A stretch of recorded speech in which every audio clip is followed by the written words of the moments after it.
for some nerd power. It's the Falcon Paladin Hour, a podcast by Falcon Paladin and Somicron. Falcon hates puns and thinks that they're all wrong. One's American and one is an Aussie. Talking about StarCraft 2 and the esports scene. Hello and welcome, Falcon Paladin. Hello, good to be here for another edition of the Falcon Paladin Hour. Oh, glad to have you. Am I fuzzy? I feel like I'm fuzzy. The background's fuzzy because it's, boudoir. You don't look. You look fine in Discord. You look a little fuzzy on the in Streamlabs though. Whatever. I'm not going to worry about it. Yeah. All right. So yes, podcasty day it is on the actual day of the podcast this time. Yeah, my mother did tell me she wanted to complain at you because I'm like, okay, I've just moved in about 4 weeks ago. I stream podcasts on Tuesdays, Saturday StarCraft, and then every week we've had to change at least one of those. And she was like, what is this schedule? Why don't you stick to it? And I'm like, it's not my fault. It's basketball. Yeah. It's brothers. And family time. how dare you spend time with family, Falcon? How dare you? I know. It's the most selfish thing one can possibly do. It's true. Yeah. Anyway, apologize to Somicron's mother. Most of the time we're on schedule, but I don't know. I guess my brother's out of college now, so that's He's got more time. he's in town and there's more time and Wait, did he? I assume he didn't. If you're saying he's in town now, he was in college out of town. in Idaho, yes. Idaho. Okay, so is he planning on moving back here, or not here? There. He's trying to find a job nearby. Yeah, Okay, in the cool. valley. Cool. Uh-huh. He was trying to find a teaching job and he's been looking for like 6 months now, so not super great. I mean, it's a good place to find a teaching job because there are 100 million schools. There are a bajillion kids here. So it's not, I mean, it's a good place to be looking for one, but it's been tough. So It's been tough. Well, okay. Well, hopefully it works out for him. yeah. Best of luck. Yes, quite. Also, I'll note you were streaming earlier today, as is your job. You were wearing a different shirt. Did you get changed just for the podcast? Did you dress up just for me, Falcon? You yelled at me when I had my Teenage Mutant Ninja Turtles on shirt last week, and so I changed, yes. The effect is still the same. I really need to update the... What? Yeah. Oh, it is. You're right. Look at that. I didn't even notice. I was looking at my face. It's much less noticeable than it is with a bright green shirt, but... Yeah. No, it's still there, man. Still there. Still dipping down into the graphics. Uh-huh. I'll get to it. I'll fix it eventually. Probably. Stupid. Anywho. Well, let's see. Anything happening in StarCraft 2 these days? I don't think there are any updates since last week. No, not particularly. Whole lot of nothing. I got nothing for StarCraft. Okay, fair enough. Have you heard anything from like Pig about what he's planning on doing? Like maybe more tournaments kind of fill the void, or he literally has a tournament going. Nice. I think soon Pigfest and the Pig Soul Mondays. I don't know if he's meaning Mondays Australian, either way it's next week or it's today. Right. Yeah. Good. Excellent news. Good to hear. He's doing stuff. I did see him have a big stream about going through what he's gonna request from the balance patch, for the next balance patch to the balance council. He's not on the council? Bull crap. Well, Pig should be on the balance council. He's on the council, but he doesn't share it. I rescind my outrage. Yes, good to know. Excellent. Yeah, and there was I only popped in to see the last 20 minutes, and he was very upset after a 6-hour stream going through every detail possibly as meticulously, trying to talk to chat with people who just come in and go, oh, delete Protoss. He was Look, Thanks, guys. most days I totally get it, right? I think that'd be just as funny, but like I'm trying to have a serious discussion here. Could you not? Could you just fucking not? No, it's too big of a stream. Anytime your stream's that big, you're gonna have idiots coming in. There's not much you can do about it. Yeah, well, it's not even idiots. It was just like regulars because he just was like not really in the mood, and I'm like, delete all of my silly comments about like, spine crawlers mining minerals or some shit, right? I'm like, right, okay. like, oh, not the time, not the time. That's funny. Yeah. So what's he talking about? Like, what are his ideas? It's a lot of like, getting rid of auto attacks for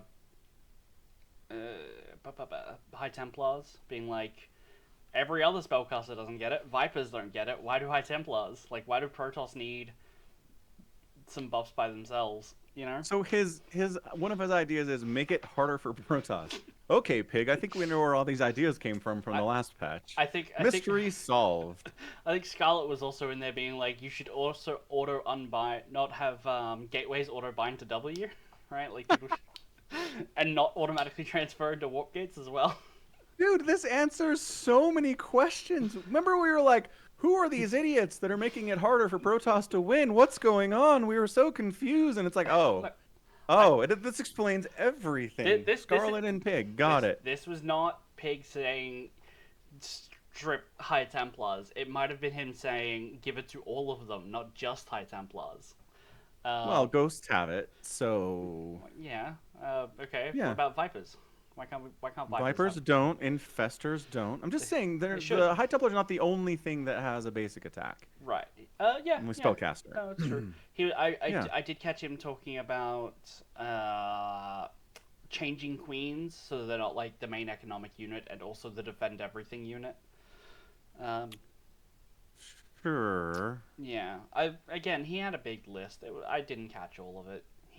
It was a lot of like, let's change the Cyclone build time by 7 seconds, that sort of stuff. Like, it was very intimate in his knowledge of how to play the game, which I cannot match remotely. Granular, yeah.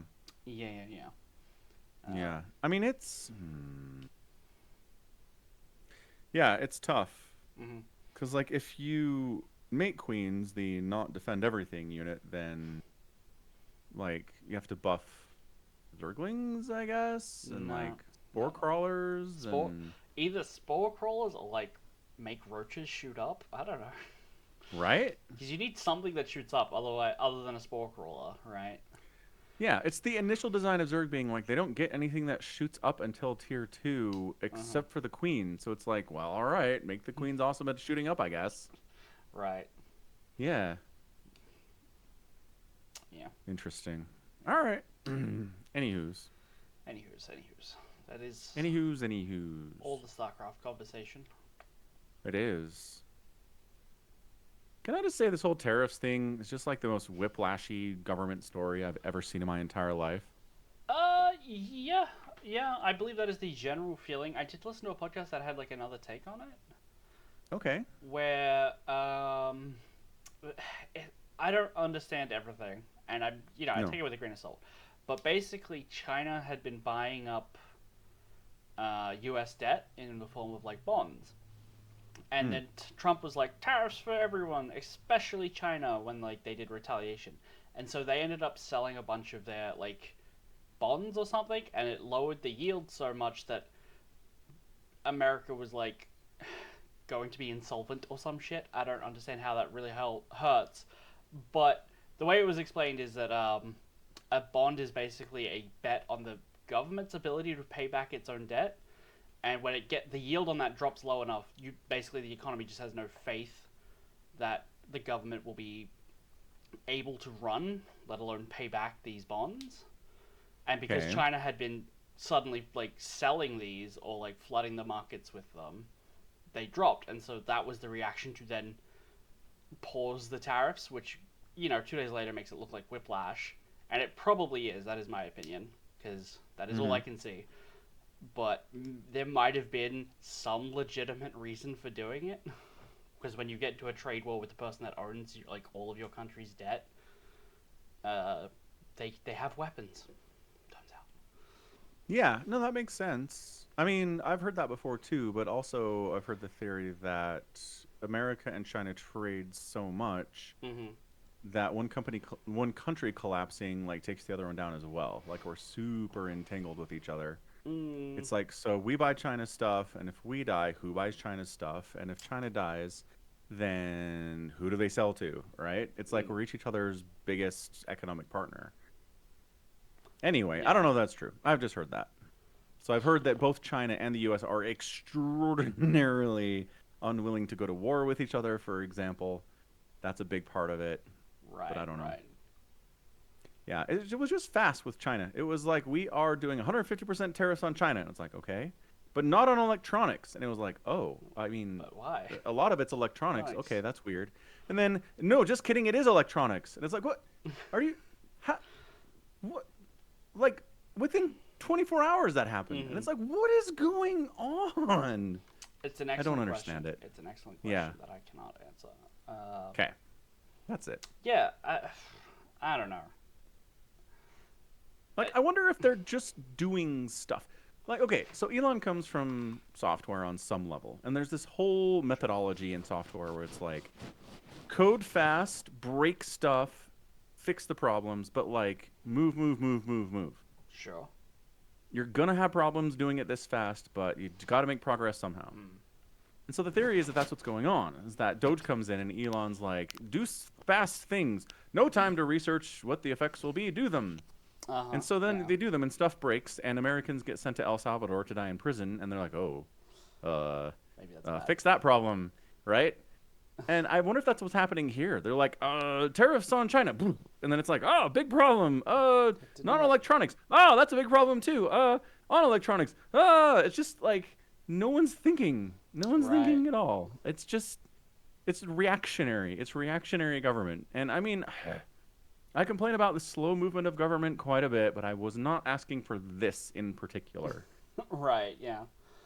Where it seems like nobody knows what's happening. Not okay with that. Yeah, no, that seems bad. It's not a great way to run it, I feel. Just throw everything at the proverbial wall and see what sticks. Right. That's basically it. And and that whole story about that American citizen got sent to the El Salvador prison because they were like, you're a gang member who doesn't have citizenship and you're illegally in America and you're very dangerous. Bam, you're out. And like, okay, a bunch of the dudes that were deported were that, but this guy wasn't. He wasn't in a gang. He wasn't part of some horrible thing. He was a citizen. Like, they got just completely wrong with this one dude. So they send him to El Salvador to the prison with everybody else, and the Supreme Court's like, actually, no, you can't do that to citizens, sorry. And the Trump administration, initially they were like, yes, it was a mistake that we sent that man to El Salvador, sorry, our bad. But then as soon as the Supreme Court was like, bring him back, they were like, no, actually, he was a bad guy. He was someone we were meant to send down there, and we can't bring him back. Okay? And then the president of El Salvador is like, nope, I'm not sending him back. He's a gang member. He's a terrorist. We're not releasing him. And it's like, so my assumption of what happened here is that you accidentally sent an American to an El Salvador prison for gang members. He got murdered. And, he died. Well, why are they so reluctant to bring him back? My assumption is he'll tell people about the slave labor that they have him doing and the terrible conditions in this prison that are definitely not meeting we already know. Standards. Oh, did he die? No. Oh. No. I'm saying this has been public knowledge. El Salvador is proud of this. They're like, we had such a problem with gangs. We rounded them all up, chucked them in an inhumane prison where there's no room to do anything. It's terrible in there, but by golly, our streets are cleaner now. Okay. So no, there's no tattling that he can do. He's like, we already know. You're a citizen. You got picked up, shipped off to a prison in another country by accident, and it sucks there. We know it sucks there specifically because El Salvador is very proud of this prison, and then you came home. Like, he doesn't have a story to tell. He can't make it worse. Well, I feel like coming back and telling the story something would make it better either. Like, no, it wouldn't help the situation. Right. I think there's very much would it make it bring new light to it? I think somebody would hear about it for the first time, sure. And like, when you're in that position, you just deny everything. And so denying this guy's release, the easiest way to deny everything. But they admit they did it. There's no denial. Well, no. That they've got him, sure, they have it. But the conditions and stuff like that. I feel like, if old press is good press, but you can stop the bad press, stop the bad press. I feel like, I don't know, maybe that's just the way I'm thinking about it. But they're not giving him back. They're not. You would do well in Trump's administration. Probably. Yeah. I couldn't do any worse. Probably not. I too can face roll a keyboard of presidential powers. Yeah. So I mean, people are worried that this is a precedent. Like this is like a trial run. Like we can send American citizens out of the country if we don't like them. It's like, well, no, because this is one, and he was sent in March, and there aren't any others as far as we know of. Yeah, I mean, he did literally, in news articles today from what I'm seeing, and I saw a video as well, joke with the president of El Salvador that he's going to need to build 5 new prisons because they're going to get rid of all of the, quote, homegrown criminals next. So either Trump is joking or just saying something, but when he was saying it, it was like they were having a private word while walking into a door. It wasn't like in the meeting or like, when he was talking to the leader of Ukraine, and they're sitting down in the chairs, the cameras are very on them, they're having a conversation back and forth. This wasn't that. Right. This was them stopping in a doorway, not realizing they're wearing live mics, Yeah. Okay. That is different. Man, I don't know what he expects to happen if he starts mass deporting American citizens to El Salvador prisons. Like, we hated Guantanamo, and Guantanamo was like Iraqis and like people from Saudi Arabia, like people that we are not Americans at all. And we were like, you can't do this to them. You can't put them in this prison and torture them and cause all these problems for them. Yeah, but again, like we were pissed about that. You've also pointed out repeatedly that protests don't work. I always said protests don't work, but like so you close. Did. It's the sentiment is so similar that protests just can't win and protests can't do anything. So like Guantanamo still open, still got people in it. Yeah, that's a good point. But I'm just saying it's a higher rung. Like we're pissed about non-citizens being held in offshore prisons. Mm-hmm. Extra pissed about citizens being sent off to El Salvador. I think there is a large portion of his voter base that will say they don't care if they're citizens. It won't be like, oh, they're citizens. It'll be those people deserve it because they were gang members, right? Like citizens can be gang members. Some people. Yeah, certainly. Some Americans are like, fuck anyone who's ever been convicted of a crime. They should be murdered and hanged. And it's like, okay, that's a fairly hardline stance, sir, but I believe that is your opinion. Sure. I will not. I don't know how many people there are that way. Right. I don't know that it matters if you come to a consensus on this decision because they will spin it both either ways. You'll have a war of misinformation about what's actually happening and whether or not it should happen won't even be part of the conversation, right?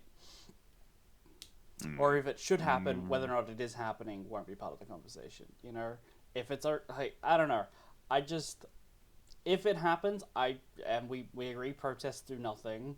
I don't think the fact that their citizens will suddenly be a wake-up call to all the people who were like, no, I voted for this. I like it. Yeah, get rid of them.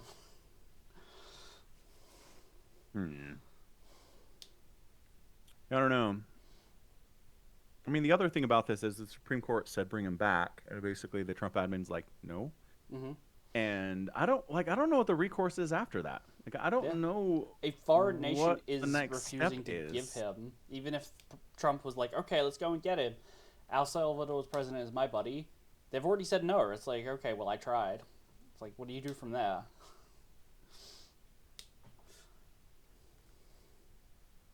You send SEAL Team 6? I guess. But, I mean... Trump's going through the bare minimum. He doesn't actually... I don't think he personally cares about getting this person back. No. But again, that's not their stance. Their stance isn't, okay, Supreme Court, we'd love to. Go try. Oh, no, the El Salvadoran president said no. No, what their stance they're taking is, nah, we didn't screw up. That guy was a hardcore criminal and a gang member and not a citizen. He deserves to be there. Right, but this is also a person whose That's a stance will different thing. change depending on the weather, right? Like, Yes. the moment they like have to admit that, like, oh, we have to get this person back because we messed up, they'll just say we tried. Like, that'll totally be their position, and they'll find absolutely nothing wrong or flip-floppy about that because flip-flopping is what they do, right? Yeah, apparently that's the strategy. Change what you say. At the moment, at least. Hmm. Yep. That's, I mean... Yep. That's. That's that. I mean, I don't know what to say about it. It sucks all around. Mm-hmm. Certainly does. All right, we'll see what happens. Yep. I'm still not sure they're brazen enough to try mass deporting felons just like for the heck of it to El Salvador. I don't. They won't do it with anyone that's already in the U.S. prison system. They will not do that because those are slaves. Like, those people are not working for a lot of money. Well, you're taking slaves from the prisons then. Prisons that are already at capacity.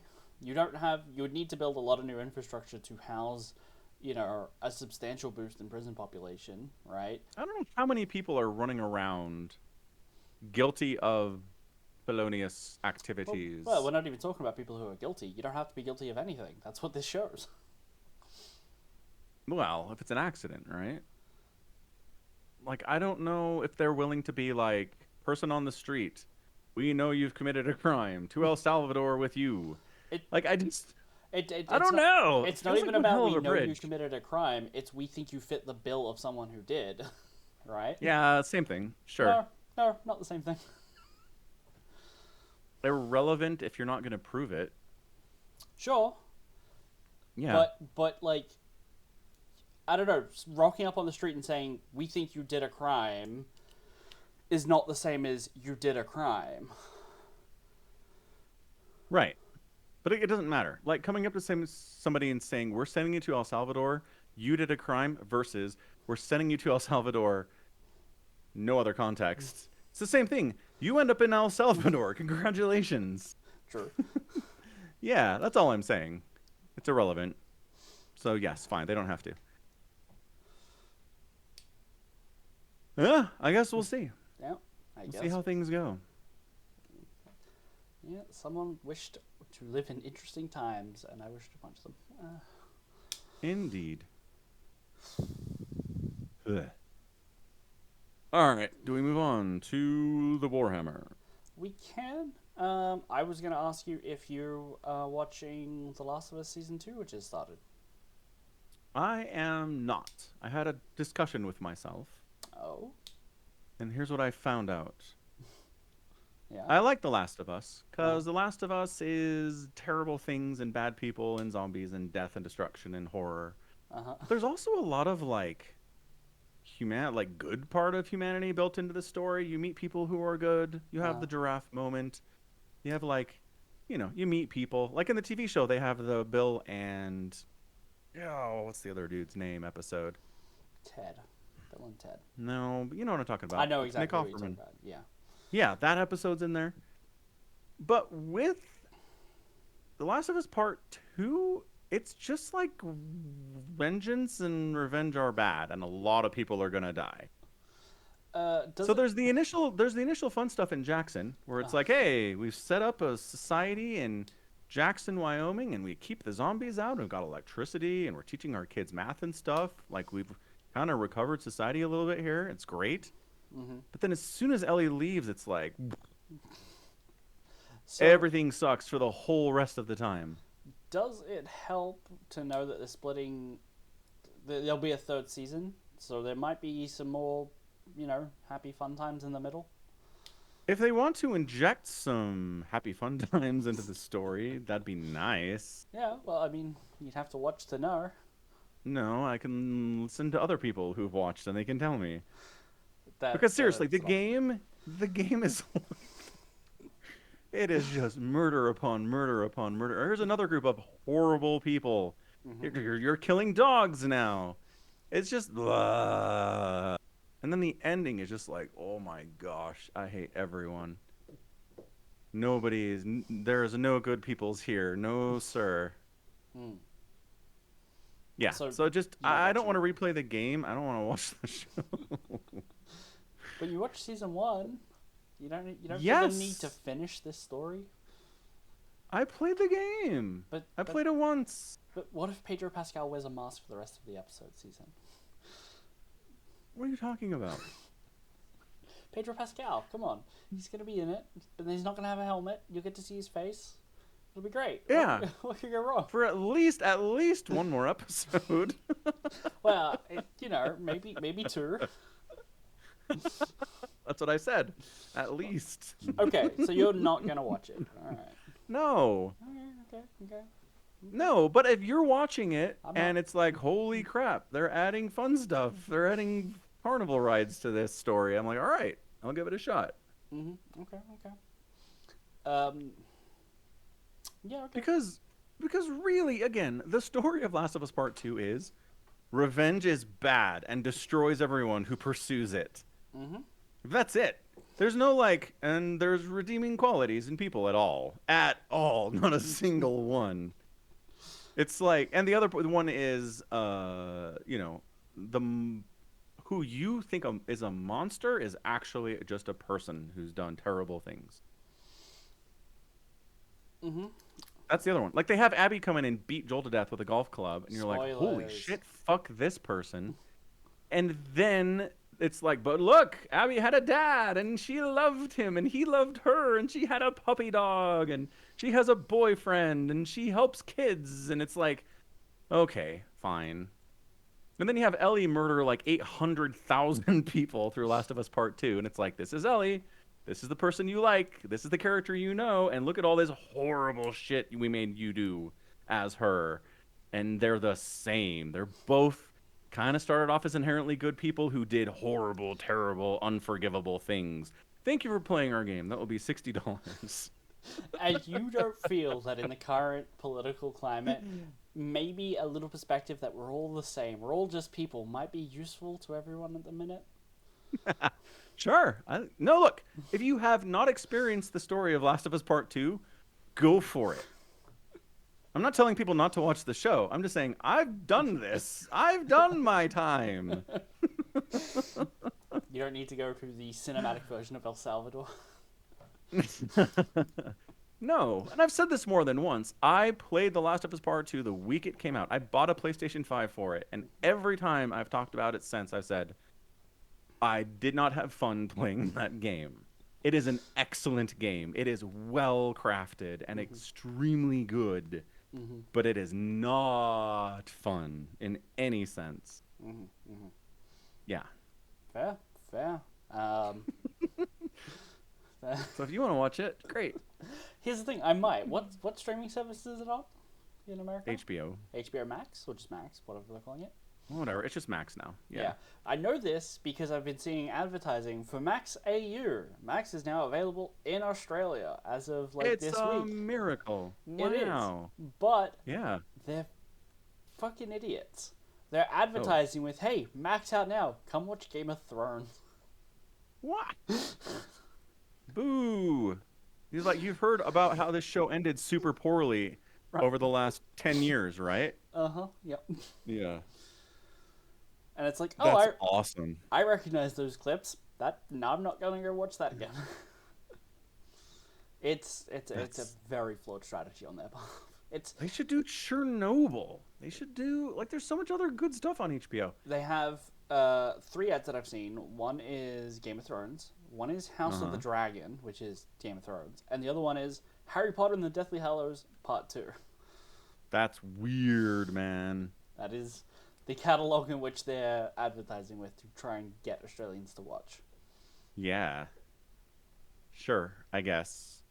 Sure.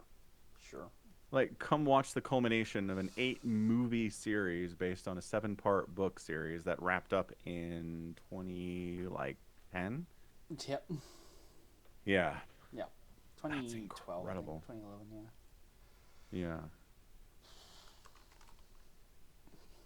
Yeah, anyway. Not watching that again. So we can move on. Probably not going to watch The Last of Us because it is, kittens and puppies all the way down. So many puppies. So many puppies.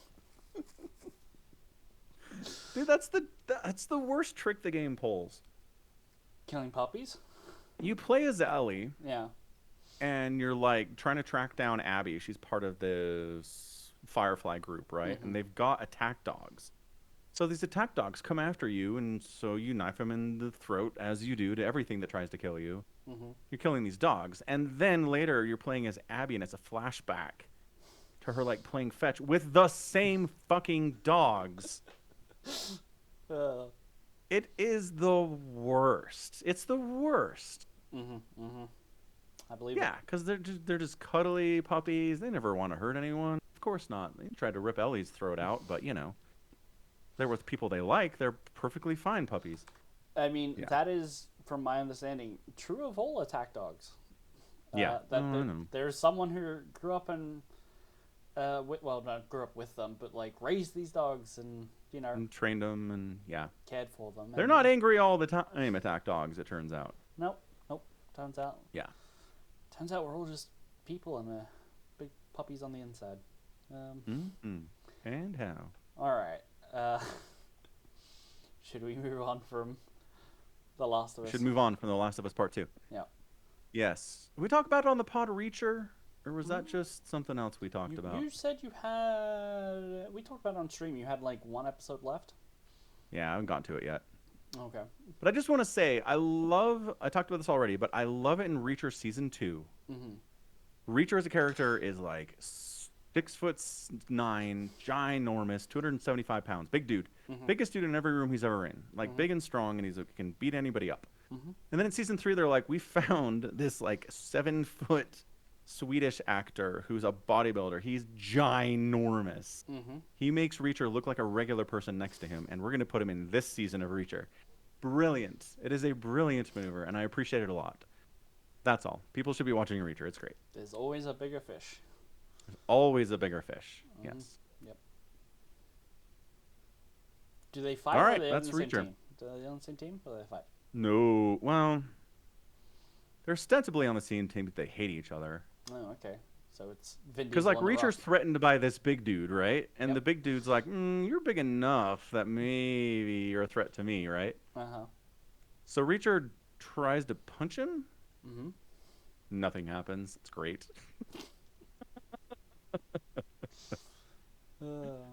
Yeah. So they are ostensibly on the same team, but then something happens, and now they're not on the same team. So. Okay. The way this usually works is there are people tagged in seasons of Reacher that Reacher's going to kill. Fairly sure he's going to kill this guy. We'll see. I'll let you know. Yep. Would not be surprised. We'll figure it out. Yeah, that's Reacher Season 3. It's also a great moment. So Reacher usually has he's got a love interest sometimes in these stories. Sure, yeah.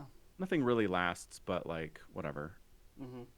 So he's working with this FBI agent, and after they've been working together for a while, she kisses him, and then pushes away and goes, "What was that for?" And he's like, "What is going on?"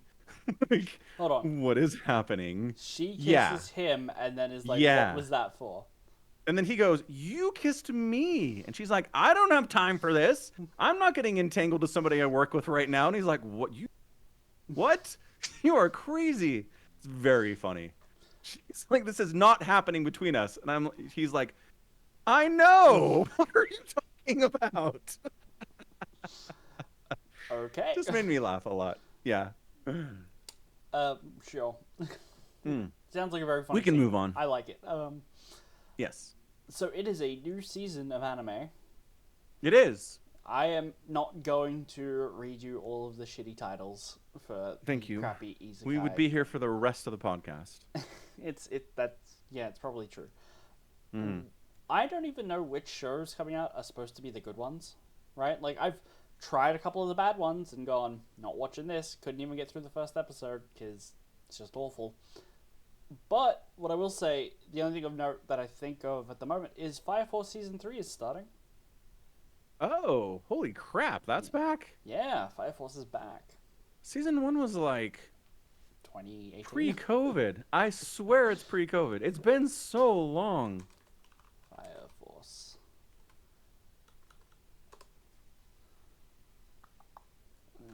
When was Season 1? 2019. Yeah, it's pretty. Yes, I was right. It's been so many years. Uh-huh. Yep. It's back. Yeah, third season 6 years later. Good stuff, Fire Force. What's even better is Season 2 was 2020, so it was literally like 2019. Oh, yeah. 2020. 6 years later. 5 years later. Oh. Might be a break. Happened. Yep. COVID, like, did their whole production team die of COVID? Honestly. That's nuts. Were they waiting for the manga? Is there a manga? There is a manga.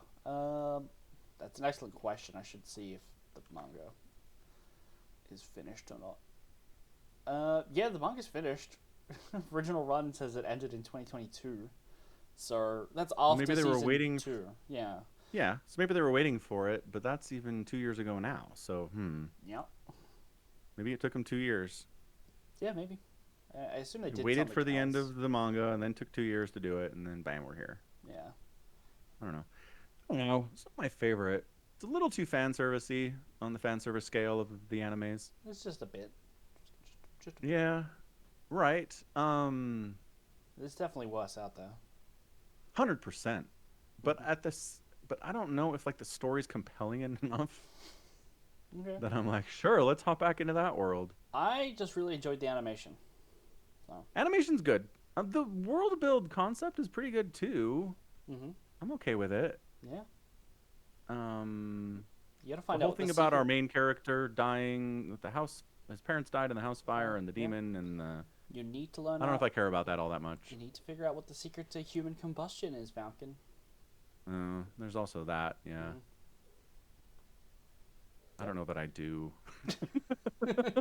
I'm looking within, and I'm like, maybe not. I think I could die without finding that one out. That's funny. Okay, fine.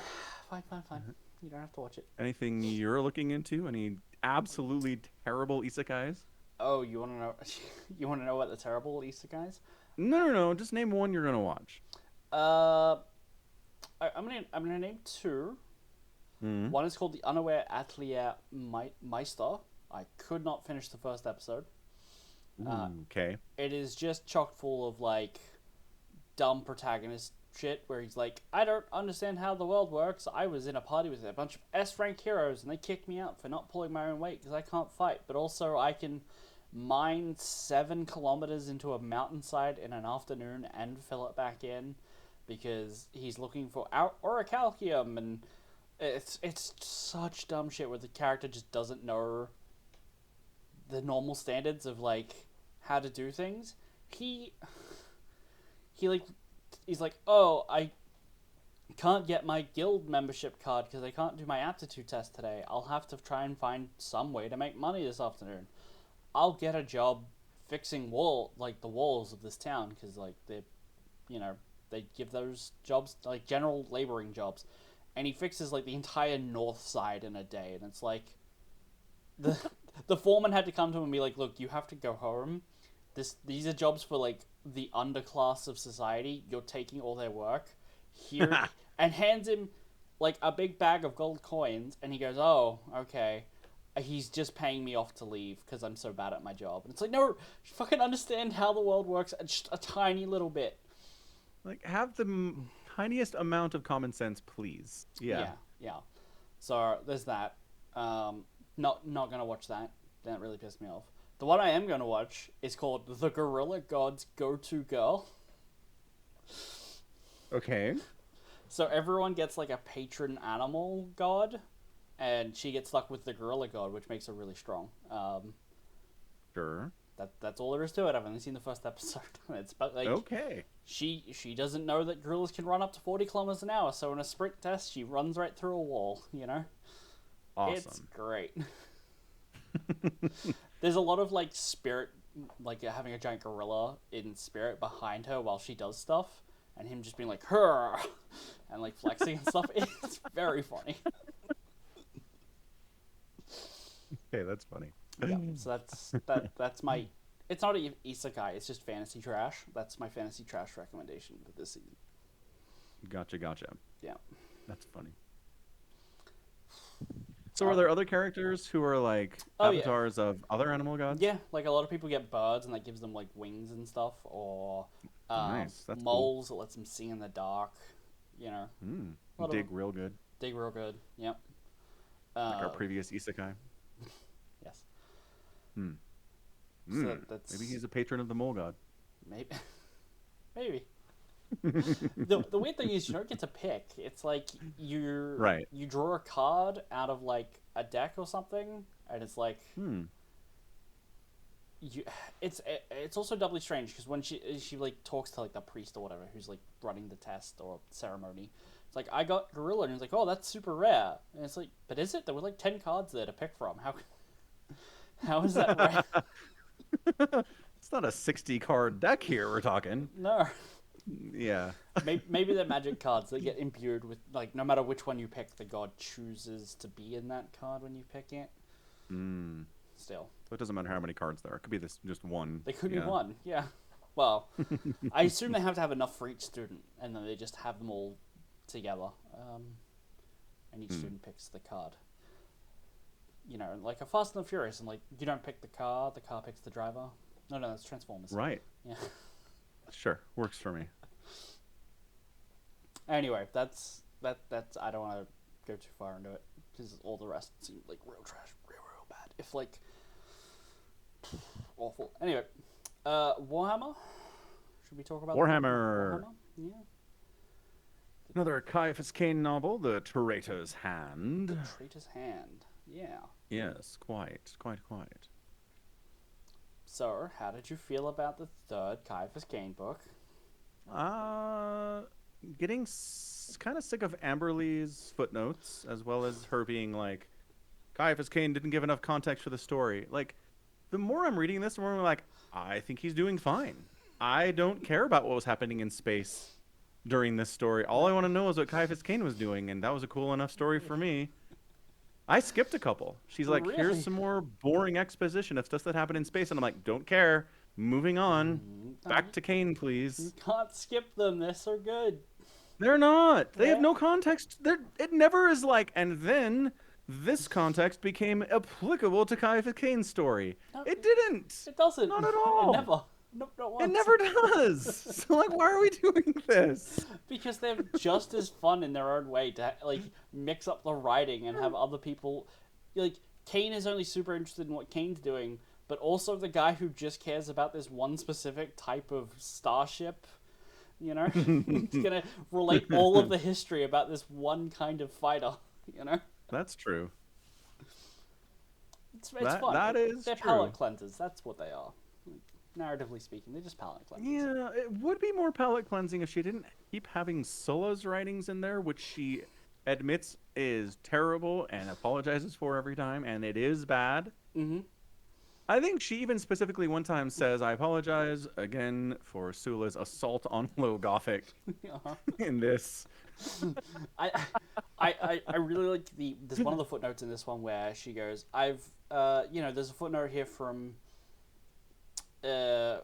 she's giving historical context about like the captain of the ship doing something really cool where he like takes down 3 chaos vessels with his his ship, and is like, yes, and that's right, that is the famous captain blah blah blah from blah blah blah, you know, who has not yet, unlike Sulla, has not yet graced us with his own writings, probably for the best. She's just really snarky about it. That was fine. That was good. But again, there's no relevance here. None of it's relevant. Right. It's just... That's all. Okay. I know. I get it. It breaks it up. But I'm just saying, if the book was nothing but Ciaphas Cain chapters, I'd be like, this is great. It's fine. It's a fun story. He's a fun character. I feel like having some breathing room in there occasionally is great. That way you don't go from like Cain killing a space marine to Cain being like, we have to get on the ship. And it's like, okay, we could have used something just for like the pacing. Otherwise, it's just like start, stop, start, stop, instead of like, here's a high peak, and now we know we're going for a break, rather than just Cain only writing about his experiences. Just would feel, I don't know, it would feel worse. I don't know how to put it. Okay, but I mean, then give us something from like Castine's perspective for a chapter. Like, give me an interesting character that we know and that we care about. Write it well. Tell us what she's doing. You don't care about Scylla? No. You don't care about her rise through the ranks like a phoenix on the wing? Look, that part of it is fine, but again, it's intentionally written horribly. If the Scylla chapters were written well, I'd be like, all right, okay, Scylla's perspective, fine. This is okay. Mm-hmm. But my goodness, the decision to make it horrific is just like, okay, I get the joke, but we're 3 books in, man. Fair enough. Can't argue if that's how you feel. Okay. Let me just pull up something real quick. So I want to try and like tell you when the Scylla bits might disappear. Yeah. So literally, like, I think the next book that we would read is a prequel, and he is with the other. So his old regiment is the artillery regiment. It's still Valhallans. It's that book. So Scylla would not be in it. Just so you're aware, you no more Scylla in the next book. Interesting. Okay. Yeah, but I'm thinking, preview for later. We will, because Cain's very light and easy to read, and uplifting at times, just in the smile it brings to my face. We might use it as a palate cleanser between other series. Between what else is going on in 40K? Yeah. So they do fortunately form neat little trilogies. Like the Hero of the Imperium trilogy is For the Emperor, Caves of Ice, and Traitor's Hand. There are short stories set in between those, but because they're all part of an anthology, I'm not gonna be like, all right, and this week we're reading one 40-page short story. Yeah, right. Some of them, I remember reading them, and I'm like, this didn't even feel like a Cain book. It really didn't. It was like a really, really out-of-place story. It felt like just like a war novel with like a straight up and down, I'm a soldier guy, going to do soldier things. Thanks, Jurgen. Yeah. It was very, very not Cain, it felt like. Interesting. Okay. Yeah. Anyway. So what did you think of the story? And I'm going to describe it as the story of Saint Ciaphas. As we later find out, he is, he achieves sainthood on a certain sect of the Talon planet. And the Talon regiments, like you probably skipped it. You probably skipped the context where they reveal that Cain is a saint.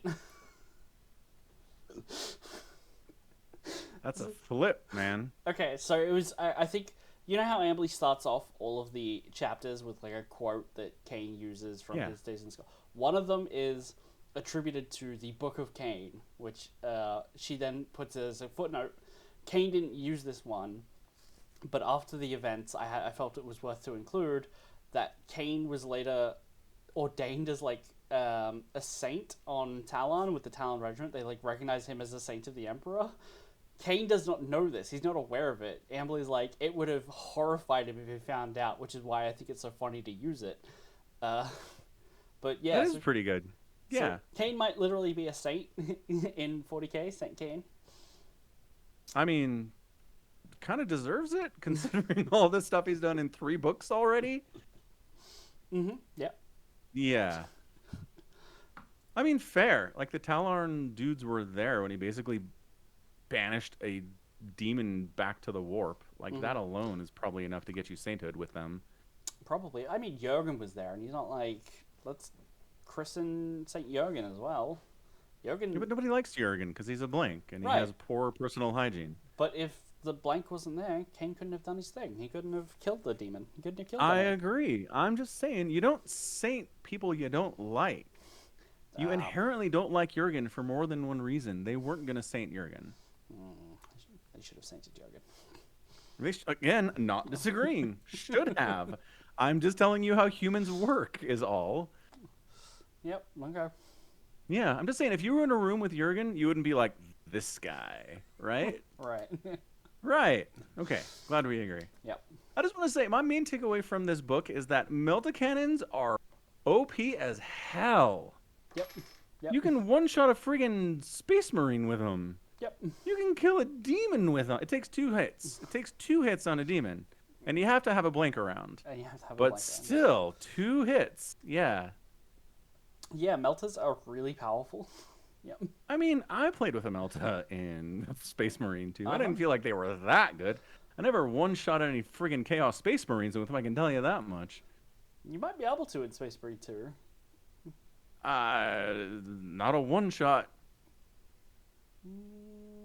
I think it would be, if not a one shot, then I think it's like a one shot and then an execution. Like it immediately puts them into that like flashing red state, which is essentially the same thing. Like, yeah, you might be right.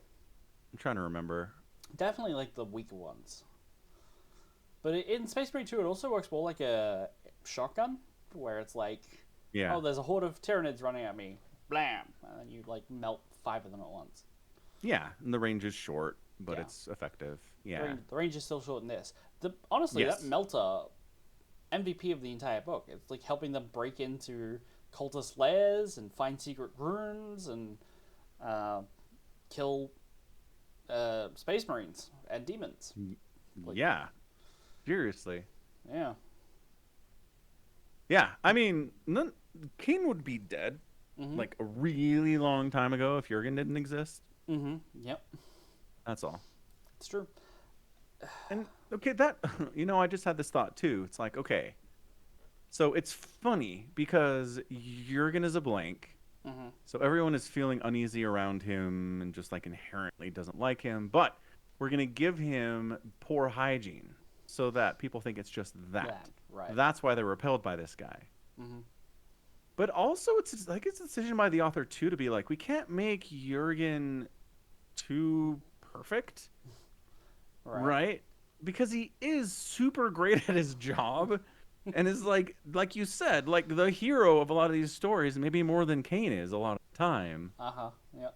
But then we give him the poor hygiene and we give him the kind of off-putting demeanor, right? Just so that he's not too good of a character, He also does crazy Jurgen driving, so everyone who gets in a car with him is frightened by the speeds at which he takes turns and stuff. Yes, and he's afraid of flying. Yep. Yep.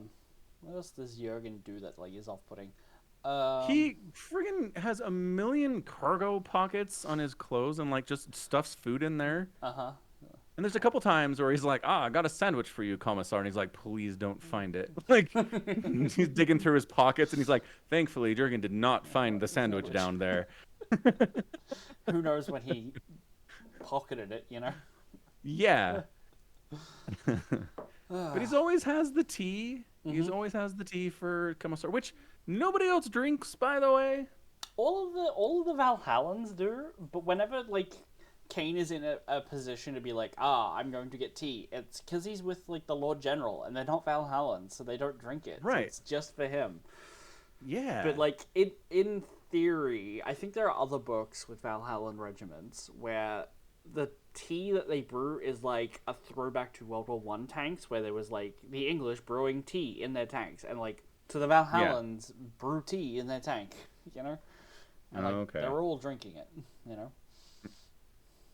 Yeah, so Jurgen's always there with some tea.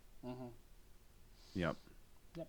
He's always Anyway, so this story is just, okay, it's Ciaphas Cain versus the powers of chaos. Yep. And the plot twist, instead of, we're fighting orcs, and oh no, there's Necrons, it's, we're fighting Slanesh, and oh no, there's also Khorne berserkers. Yeah, and like initially it kind of seems like Korn is working together with Slaanesh on this, and then later it's like that is not happening at all. No. Yeah. I think the real best bits of the book are Cain and Thomas Beige. Whenever he's like interacting with his like fellow commissars, that's where all of the juicy bits are. Yeah. Because he just can't stop like needling him because he hates him, but he's like, "Oh, hi, Ciaphas," and like, "How dare he call me by my first name? I'm gonna, pretend to be a little prick to this guy," and he's like, "The Emperor doesn't seem to mind me. Why do you? Ha ha ha! Make fun of your faith. Ha ha ha!" Yeah. And it's interesting too, like that dichotomy between like super devout regiments that like really take the prayer and the worship and the belief in the Emperor super duper seriously, versus like Cain, who whatever, like probably goes to church sometimes. I think there's an aside from Amberly where she's like he has to go to like there are some functions commissar church sometimes. Yeah, sort of like that. There'll be like events on it. It'd be like going to mass on Christmas or Easter or some shit, where it's like everyone's expected, and so all the people who don't go every week, right. But he doesn't really believe in the Emperor, right? The question of whether or not does Cain believe in the Emperor is an excellent question, right? I don't think he does, because there's a part towards the end of the book where he's like, "Well, the odds are against us." And he's like really afraid of what's going to happen, and he says something like, "The Emperor protects," and he's like, "I said that a lot less sarcastically than I usually would say it." Right. To him, it's very on the nose to be like, "Yeah, the Emperor protects, but I'd rather have a las gun." Yeah. Well, it's like again, like the Emperor protects those who help themselves. Right. It is. Yeah. Does the Emperor protect? It's an interesting theological debate. Sure doesn't seem like it.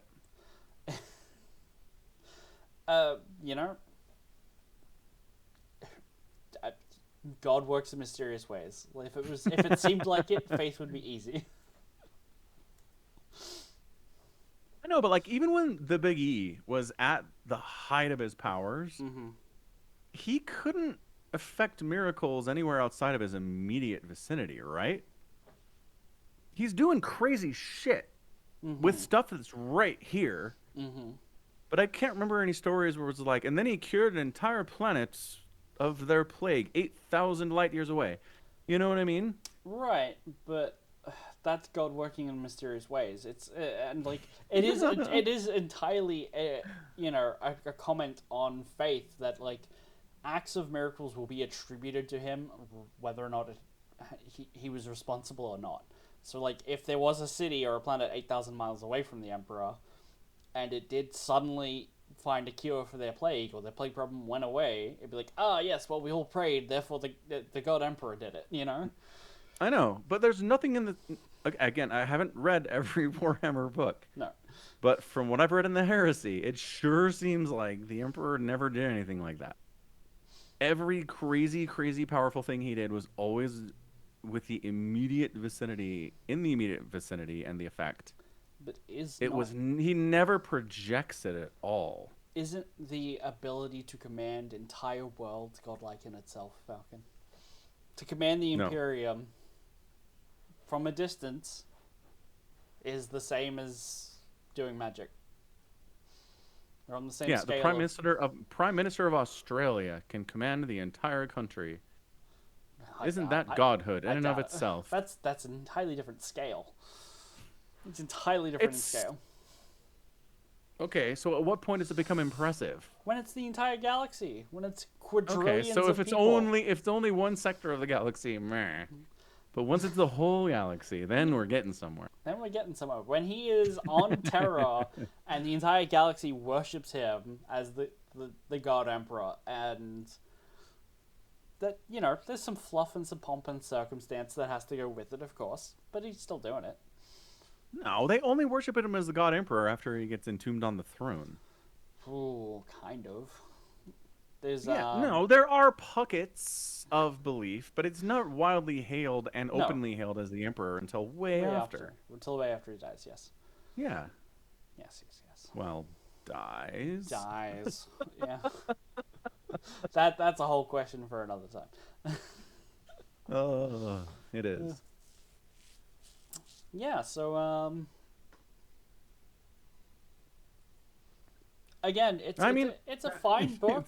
Yeah. I mean, it's Yep. kind of fun to bring back someone that has already tormented Cain Yeah. and who effectively managed to attain demonhood after she was killed. So that's Yep. kind of impressive. The demon Emily. Yeah. It's a great name Like, for I a don't know demon. I'm not sure we've ever seen that.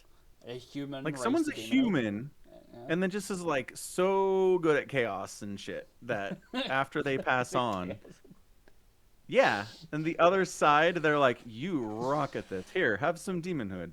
Uh-huh. Right? Yeah, no, it's I mean, I Like, we've think seen it gifted to Space Marines and Primarchs before. I think we see a lot of it from like the, let's call them an aspirant, their perspective of like, I'm trying to bond with a demon, right? And like the exact Yeah. nature of that is we get a lot of straight up bonding with demons or demon possession, and it kind of results in the same thing.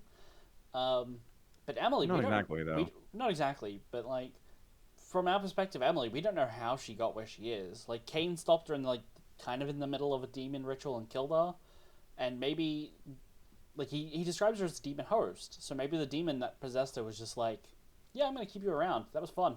Like I think you've got some great ideas. It'll be less maybe. boring for the next foreseeable future. Yeah, which, I mean, is the driving force of a lot of demons for sure. Right. Yeah. Oh, good times. Good times. Pretty good times. And I don't know. It just feels super easy to kill a Space Marine in this book. It happens twice, and it's like not really a problem either time. Yeah. Yeah. Is this like an early 40K kind of a thing, or are we deep enough into 40K that like the seed isn't as strong as it used to be? Like Space Marines now are just kind of garbage compared to what they were during the Heresy. You know what I mean? The problem is this is a world eater, so he was around for the heresy. Well, okay. Yeah. Yep. But I mean, you can call yourself whatever you want. We've established this, right? Like the Reclaimers, they've just named themselves whatever they want. They're not from a specific legion or a specific chapter. Yeah, they are. The Reclaimers are. They're from Iron Hands. We Well, talked about this. I know you said probably. Yeah, probably. You said I think they're there might, good with stuff. there are. So I probably used them as an example that there are chapters who don't know their lineage. All right. Yeah. The World Eaters are a legion that did not go through the second founding, right? The Sigilman did not split them up because they were traitors. So all of the World Eaters are probably still just World Eaters. So if you run into a Traitor Marine, this is an OG Traitor Marine. Yes and no. So there can be new ones, right? Okay. So if you might come across a Cornate Berserker, right?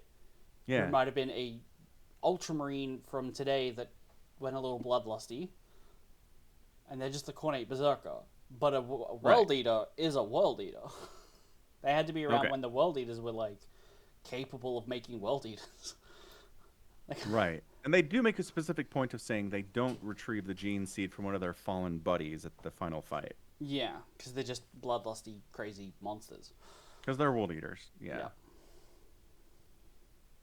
God, that just takes me back to one of the last books in the Heresy where that World Eater wakes up from like his bloodlusted fugue, and he's like, "Oh right, I'm supposed to be harvesting." Yeah. Yeah. And, like all his stuff's busted, and he's like, "Oh." I don't know that I can do this, and he's like worried his squad mates are gonna kill him for failing in this sacred, like not sacred, but responsibility, and they're just like chomping at the bit with the nails biting, and they're like, whatever, and just leave him, and then he's like left there by himself, being like, I can't do this. They don't care anymore. Yeah. Do I care anymore? It's good. It's good. It is good, man. Takes me back. Okay, so specifically World Eaters. You run into a World Eater. It is a Heresy era World Eater. I would say 99% of the time, yeah. Because, like, these World Eaters didn't collect the gene seed. That doesn't mean all World Eaters don't have their gene seed collected. It could be done by an apothecary from another legion that was, like, hanging out with a warband and being like, yeah, I'll offer you my services in exchange for protection or whatever. Like, again, I'm just making the point that this book is not definitive. There could be new World Eaters, but they would be the minority. Right. Yeah. Okay, that's fair. Yeah, sorry. So to my original point, it's kind of easy to kill World Eaters. Yeah. Like we talked about the hierarchy before, right? It's like, how many regular human people does it take to take down a Space Marine? It's a lot normally. Mm-hmm. But in this book, it's like, and then Ciaphas Cain parried a World Eater's attack 3 or 4 times, and then we melted his chest and he fell over. Mm-hmm. Like, so one commissar and a dude with a melta can handle a Space Marine now. I feel great about this. Yeah, well, yeah. I mean, okay, so is Cain being honest with how many times he parried his weapon? Well, there's a bunch of witnesses. You can ask. I don't know. Yeah, a bunch of witnesses who probably died 150 years ago from the time he wrote this. Sure. He also has augmetics to boost his strength. He often relies on that when he's like doing feats of strength, right? Mm-hmm. But yes, it was very easy to kill him. Again, null auras probably, you could say, like, upset the Space Marine a little bit as well. Yeah, fair. We haven't really seen anybody bring a blank to take down a Space Marine before. Ooh, do you want to? I've got a perfect book for that. Like somebody's hunting Space Marines with a blank intentionally? Or they are a blank? Sort of, yeah. Sort of. Do I have it on my list here? No, it doesn't look like I do. I'll just put it. I think this is the name of the title. I'll add it to the list. Anyway. Alright. Any other fun bits from the book you remember that you want to mention? I do like that the Administratum never quite puts 2 and 2 together, that they have merged regiments and like have a new name, and so they've been getting twice as many reinforcements as they're supposed to, and it's like, oh, that's how they've been so effective in every like scenario that they go into. The Administratum is oversupplying them, you know. It's nice, but it sure seems like they're pretty competent too. They absorb their newcomers and like train them up pretty good. Yeah, seems that way. Yeah. It's just nice for me to see, too, that Castine and her counterpart, whose name I can't remember because it's not as easy as Castine. Yeah, I like that they get along. Like, I remember back to the first book, and it's like, they wanted to murder each other and did not get along at all. And it's like, now, everything's water under the bridge. Mm-hmm. They work together. They respect the hell out of each other. It's great. It's good. It's very good. It's weird. The book is not, like, we neither get their points of view, but you can definitely, over 3 books, feel some growth in their relationship as, I don't want to say co-workers, but as, like, people who work together. Yeah. Well, they're both in leadership positions. So it's like co-leaders. Yeah, super great. All right. Are we done with Ciaphas Cain for a little bit? Yes. So, what do we want to read next? Do we want to read about the blank that hunts Space Marines that I just found out existed 10 seconds ago? So I've made a wheel. We can spin the wheel and find out what we read next. Hooray! So I have on here a list of like a lot of things that we should just read. So there's the Gaunt Ghost series. They're more in guard. The Night Lord series. I keep trying to get you to read. I hate Night Lords. You'll love They're this. cannon fodder. You will love this book. These books, though. Hey man, there's a lot of things on there. We might not get to it. It's fine. Another Inquisition book, starting with Vaults of Terror. The Black Legion books. So there's 2 at the moment, I believe, and they're a bit of like, how did Abaddon become the Despoiler after the Siege of Terror? They could be good to read. Necrons, Twice Dead King, great series. Sisters of Battle, some Fire and Faith. It's a book called Requiem Infernal that I saw is relatively recent, like came out a month ago. So I'm like, yeah, throw that on. Orcs Orcs are on here. Brutal Cunning and Orc War book. Boss.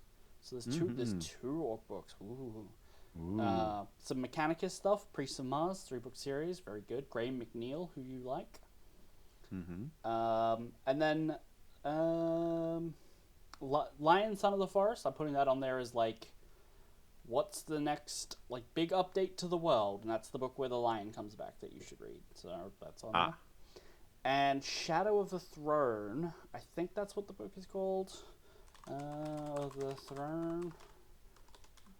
Throne has an R in it. Nope, not what that book's called. But I know what it's called. I know what it is, and I will figure it out. Yeah, I will do it now. Vamp Falcon.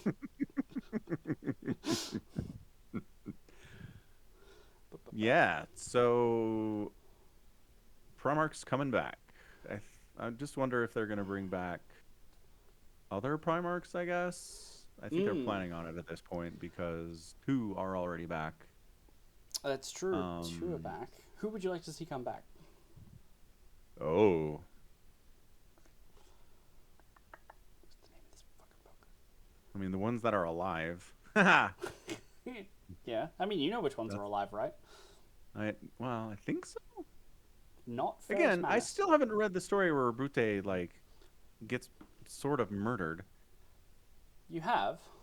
You've read an extract that was in like one of the books where he comes back. I know, but I think that's it.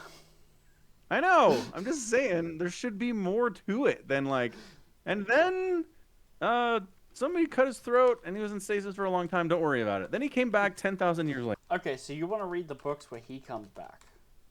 I don't know. I just want to know what happened. Like, You want to know how he came back? no.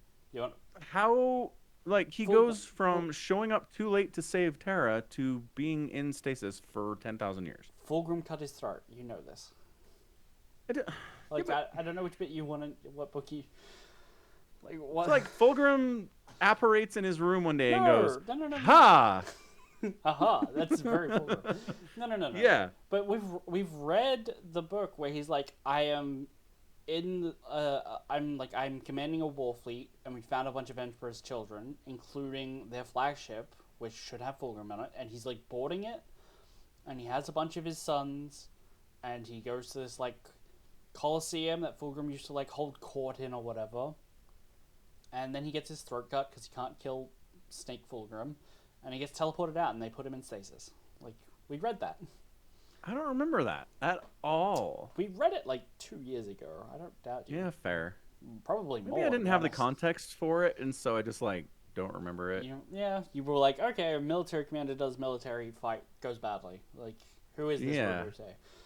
And I didn't know Robute. I didn't know Fulgrim either, obviously. Probably. So it's like, yeah, okay.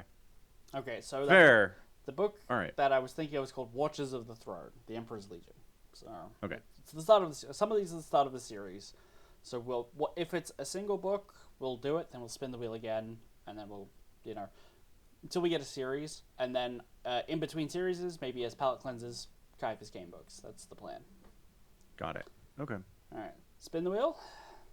Spin it. Spinning the wheel.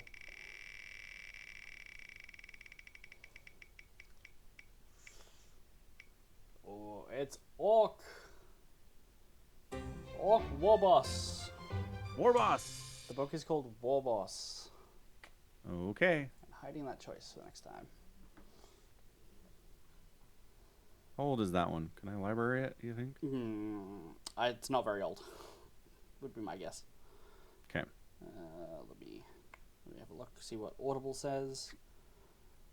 Audible doesn't tell me what year it came out. 2023. Okay. So not old. What the heck? The Kindle app has all these achievements. Okay. Which I don't understand the system, because I'll be reading a book and it's like, you're a silver reader. I'm like, cool. And it's like, you're a gold reader. And I'm like, okay, this seems like we're progressing. And then next week it's like, you got the bronze achievement. And I'm like, but I was a gold reader last week. Was it? So it doesn't make any sense. Was it the bronze achievement for a different achievement? No, it's just like generic bronze reader. You read books. Congratulations. Way to go. The Audible has achievements, right?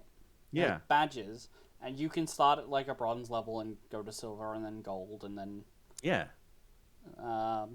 Stuff like that. So maybe it was something else. Maybe it was. I don't know. I'll have to look at my list. I don't know. But the reason I'm bringing it up is because it just gave me an achievement, case closed. You collected this achievement by completing one of the top 100 mysteries and thrillers to read in a lifetime. Because I finished Traitor's Hand. Since when is a random Ciaphas Cain novel in the top 100? one of the top 100 mysteries and thrillers to read in a lifetime? I need to see this list now. High praise. That's what I'll say to that. I mean, it doesn't say it's that specifically, but I collected it today when I finished the book today. Uh-huh. Don't know. Yep. I need to look more into this thing. Uh-huh. Yep. Apparently. Anywho. Yeah, let's go to Amazon and grab the book. Yeah. War Boss by Mike Brooks. He does good books. Mike Brooks, that's the one. All right. Purchased. Done. Sugoi. Well done. Sugoi. And I can use my Amazon points. Hooray. Huzzah! All right, good deal. Good deal. Do we wrap it up? Wrap it up. Put a bow on it. Okay, sounds good. Thanks for hanging out for another edition of the Falcon Paladin Hour with Somicron, stream live here on twitch.tv/Somicron. Feel free to come over, drop a follow, drop a sub, whatever you want to do to support the podcast. We would appreciate it. You can also find the VODs at youtube.com/@Somicron, and you can also support the podcast by going to patreon.com/Somicron and pledging there, or by buying merch at falconpaladin.store. So again, thanks for being here. Appreciate it. We'll be back next week with more of the same, probably. I'm going to talk about some orcs then, which should be a lot of fun. Mm-hmm. Until then, thanks for hanging out. Thanks for being here. And you take care of yourself. Bye. Bye-bye. Bye.